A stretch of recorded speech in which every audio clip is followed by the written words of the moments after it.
नमस्कार, मी मनीषा जयप्रकाश. आपण पाहत आहात लोकसंदेश न्यूज. पाहूया आजच्या सविस्तर घडामोडी. Roasting tone technologies private limited ISO 9001-2015 certified company. आमच्याकडे निधी बँक रजिस्ट्रेशन करून मिळेल, प्रायव्हेट लिमिटेड रजिस्ट्रेशन करून मिळेल, ISO ट्रेडमार्क रजिस्ट्रेशन करून मिळेल, NGO 12A 18G रजिस्ट्रेशन करून मिळेल, सॉफ्टवेअर आणि वेबसाईट बनवून मिळेल, फार्मर प्रोड्युसर कंपनी रजिस्ट्रेशन करून मिळेल, इन्कम टॅक्स रजिस्ट्रेशन लोन करून मिळेल, सर्व प्रकारचे संस्थेचे रजिस्ट्रेशन करून मिळेल. आजच आमच्या शाखेशी संपर्क साधा. आमचा पत्ता 100 फुटी रोड, डॉक्टर बाबासाहेब आंबेडकर वाचनालयासमोर, पुष्कराज अपार्टमेंट, गाळा नंबर 2, लोकसंदेश न्यूज ऑफिसजवळ, सांगली. संपर्क क्रमांक 7479581111. 20 वर्षात राष्ट्रवादीचा मुख्यमंत्री जमा करता आला नाही. त्यांनी भाजपची चिंता करू नये. त्यांचे 54 आमदार कमी होऊ नयेत म्हणून शरद पवार वारंवार भाजपची सत्ता येणार नाही असं सांगत आहेत. XX शरद पवारांनी भाजपची चिंता करू नये, आपले आमदार फुटू नयेत याची काळजी करावी असा टोला आमदार गोपीचंद पडळकर यांनी लगावला आहे. ते सांगलीमध्ये प्रसार माध्यमांशी बोलत होते. देशातील 4 राज्याच्या निवडणुकांमध्ये भाजपने विजय मिळवलेला आहे. या विजयानंतर महाराष्ट्रात सत्ता परिवर्तनाची चर्चा सुरू झाली आहे. यामध्ये भाजपाचे विरोधी पक्षनेते देवेंद्र फडणवीस यांनी महाराष्ट्रात भाजपची सत्ता येणार असा दावा केला आहे. यावरून राष्ट्रवादी काँग्रेसचे नेते शरद पवार यांनी आपण आहे तोपर्यंत भाजपची सत्ता येऊ देणार नाही असे वक्तव्य केले आहे. भाजपाचे प्रवक्ते आमदार गोपीचंद पडळकर यांनी शरद पवार यांच्यावर टीका केली आहे. राष्ट्रवादी काँग्रेसची स्थापना झालेली आहे आणि महाराष्ट्रात अद्याप राष्ट्रवादी काँग्रेसचा मुख्यमंत्री झाला नाही. पावसात भिजून देखील 54 त्यावर राष्ट्रवादी काँग्रेसच्या आमदारांची संख्या गेलेली नाही. केवळ भाजपचे आमदार फुटणार अशी वारंवार चर्चा केली जाते, मात्र अद्याप एकही आमदार फुटलेला नाही.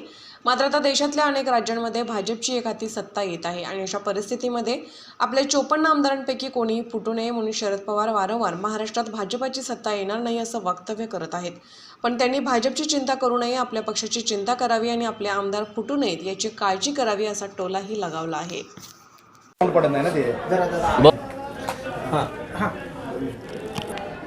महाराष्ट्रामध्ये 2014ला माननीय देवेंद्रजी फडणवीस साहेबांच्या नेतृत्वाखाली 122 आमदार या महाराष्ट्राने BJPच्या चिन्हावरती निवडून दिले आहेत. 2019च्या विधानसभेच्या निवडणुकीमध्ये भारतीय जनता पार्टी, शिवसेना आणि मित्रपक्ष मिळून लोकांच्या समोर गेलो. माननीय देवेंद्रजी फडणवीस साहेबांना पुन्हा महाराष्ट्रात मुख्यमंत्री म्हणून बसवण्यासाठी या महाराष्ट्रातील लोकांनी 106 BJPचे आमदार आणि जवळपास 56 शिवसेनेचे आमदार असे एकूण 161 आमदार निवडून दिले. आपण सगळ्यांनी बघितलं. पुन्हा परत बसवण्यासाठी परत तुम्ही विश्वासात केला, सत्तेमध्ये तुम्ही आला. राज्यातली जनता आजही माननीय देवेंद्रजींचं नेतृत्व मानते आणि भारतीय जनता पार्टीच्या बरोबर आहे. आणि त्यामुळं तुम्ही किती जरी संघर्ष केला, किती जरी आम्ही मोठे आहोत, आम्ही काहीतरी करतोय असं वातावरण तयार केलं, 2019ला साताऱ्यामध्ये पावसात भिजून सुद्धा तुम्हाला 54च्या वर जाता आलं नाही. आणि त्यामुळं तुमची जी 54ची संख्या आहे ती संख्या ठेवण्यासाठी त्याला वारंवार त्यांच्याच आमदारांना विश्वास द्यावा लागतोय की तुम्ही घाबरू नका, तुम्ही काळजी करू नका, भाजपला मी देत नाही. तुमच्या हातातच काय नाही, कारण त्यांना त्यांची 54ची संख्या कमी होऊ नये याची काळजी त्यांना आहे. म्हणून वारंवार त्यांना सांगावं लागतंय की भारतीय जनता पार्टीला मी येऊ देणार नाही. परंतु तुम्ही सगळ्यांनी बघितलं, आता 5 राज्याच्या निवडणुका झाल्यापैकी 4 राज्यामध्ये हे सगळे एकत्रित येऊन सारखं सांगत होते की आता UPमध्ये सत्ता येणार नाही, गोव्यामध्ये सत्ता येणार नाही, उत्तराखंडमध्ये सत्ता येणार नाही, असं वारंवार ते सांगत होते. परंतु तिथल्या लोकांनी माननीय नरेंद्र मोदी साहेबांचा जो विकासाचा अजेंडा आहे, जो सर्वसामान्य लोकांना केंद्रबिंदू स्थानी मानून जे काम आहे ते लोकांना आवडलं. राष्ट्रीयत्वाच्या बाबतीमध्ये जी भूमिका केंद्र सरकार निभावत आहे, या देशाच्या स्वातंत्र्यानंतर पहिल्यांदा इतक्या कणखरपणे राष्ट्रीयत्वाच्या भूमिकेवरती केंद्र सरकार काम करत आहे. त्यामुळं लोकांनी परत भाजपला मतदान दिलं, 4 राज्यामध्ये परत सत्ता दिली. आणि त्यामुळं माननीय देवेंद्रजी फडणवीस साहेबांनी जी काल भूमिका नागपूरमध्ये मांडलेली आहे की येत्या ज्या निवडणुका आहेत, आता मागे निवडणुका नगरपंचायत झाल्या, त्यामध्ये भाजप 1 नंबरला आहे. सत्तेमध्ये नसताना, विरोधात असताना आम्ही 1 नंबरला राहतोय. आता ज्या निवडणुका महानगरपालिकेच्या येतील, ज्या जिल्हा परिषदच्या येतील, ज्या पंचायत समितीच्या येतील आणि 2024ला विधानसभेच्या येतील, त्यामध्ये सुद्धा भारतीय जनता पार्टी नंबर 1ला असेल. आम्ही विरोधात असून सुद्धा 106 मधला आमचा हे की वजा होतं. रोज सांगायचे आता 10-15 आमदार फुटणार आहेत, अमुक होणार आहेत, तमुक होणार आहे. काही नाही. आमच्या सगळ्या लोकप्रतिनिधींचा आमच्या नेतृत्वावरती ठाम विश्वास आहे. त्यामुळं भारतीय जनता पार्टीची काळजी करायचं कारण राष्ट्रवादीवाल्यांना नाही.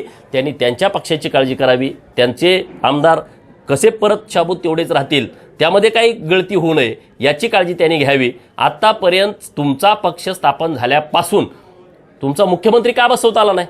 काय अडचण आहे तुम्हाला?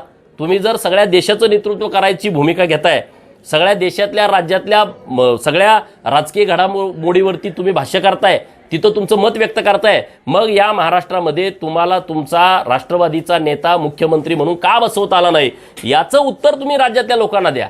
त्यामुळं भाजपची चिंता करू नका. आम्ही सक्षम आहोत. आम्ही लोकांच्यासाठी काम करतोय.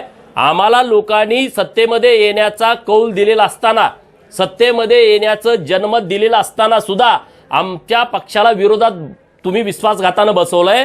आम्ही विरोधात बसलो तरी या महाराष्ट्रातल्या सगळ्या लोकांची भूमिका विरोधक म्हणून ठामपणे खालच्या सभागृहामध्ये आणि वरच्या सभागृहामध्ये मांडतोय आणि सरकारला त्या विषयावरती निर्णय घेण्यास भाग पाडतोय.